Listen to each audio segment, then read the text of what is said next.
ఏపీలో జరిగిన మేయర్ ఎన్నికల్లో కూటమి ప్రభుత్వం విజయదుందుభి మోగించింది. పోటీ చేసిన ప్రతి చోట కూటమి అభ్యర్థులు విజయం సాధించారు.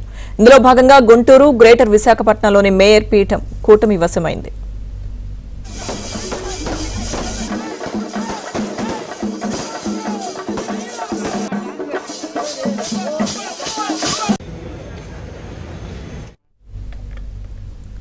గుంటూరు మేయర్ పీఠాన్ని కూటమి ప్రభుత్వం దక్కించుకుంది. ఎక్స్ అఫిషియో సభ్యుల బలంలో గుంటూరు మేయర్ పీఠం కూటమి వశమైంది. మేయర్గా కోవెలముడి రవీంద్ర పేరును ప్రతిపాదించగా ఆయనకు అనుకూలంగా 34 ఓట్లు వచ్చాయి. ఇక వైసీపీ అభ్యర్థి అచ్చాల వెంకటరెడ్డి 17 ఓట్లు రావడంతో వైసీపీ ఓడిపోయి కూటమి అభ్యర్థి కోవెలముడి రవీంద్ర విజయం సాధించారు.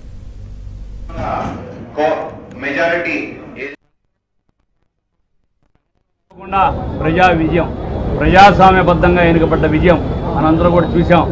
ఏ విధంగా లైవ్ టెలికాస్ట్లో కూడా ప్రజలందరూ ఎట్లా మనల్ని ఆశీర్వదించి గెలిపించిన కార్పొరేటర్లు మనల్ని ఎన్నుకోబడ్డాం.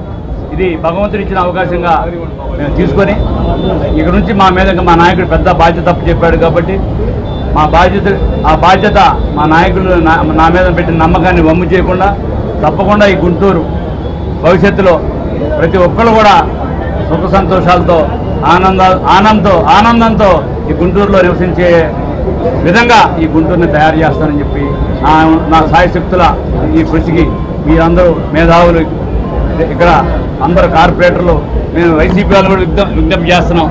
మీరు కూడా భాగస్వాములు కాండి, తప్పకుండా అభివృద్ధిలో భాగస్వాములు కాండి. మీకు కావాల్సిన చోట ప్రతి వార్డులో కూడా మేము అభివృద్ధి చేసి చూపిస్తాం.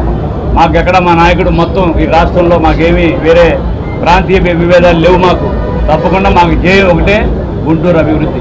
గుంటూరు అభివృద్ధి మనం కావాల్సిన ఏవైతే ఇప్పుడు మౌలిక వసతులు కావాలో వాటిని అన్నిటి కూడా నాకు ఇచ్చిన ఈ 11 నెలల కాలంలో